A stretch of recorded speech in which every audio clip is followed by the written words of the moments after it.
Here are three coaches I firmly believe are in the hot seat going into this season. First up, Brent Venables at the Sooners.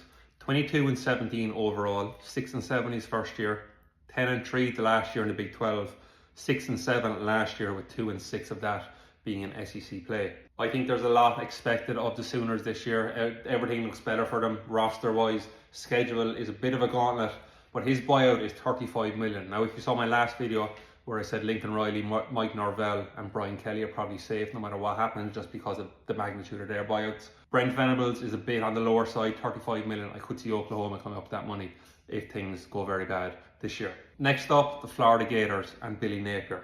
I like Billy Napier. I think he's a great coach. His time at Florida, 19-19, bang on 500, a 6-7, a 5-7, and last year an 8-5. I think Florida could be good this year. Their schedule isn't great. It's a bit on the tougher side. I think a lot depends on DJ Lagway and if he can stay healthy. I think if he does, I think Florida could really be on the cusp of a playoff. They'll be one of those teams like an Ole Miss, like a Bama last year, who on the outside maybe just looking in, maybe they might sneak in.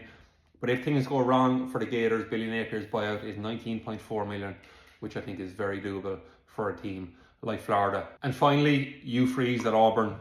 11-14 in his 2 years there, 6-7 and a 5-7 year. I don't know what to expect from Auburn this year. I'm excited to see them Friday night against Baylor, but his buyout is only 17 million. Again, that is spare change to an SEC team like Auburn.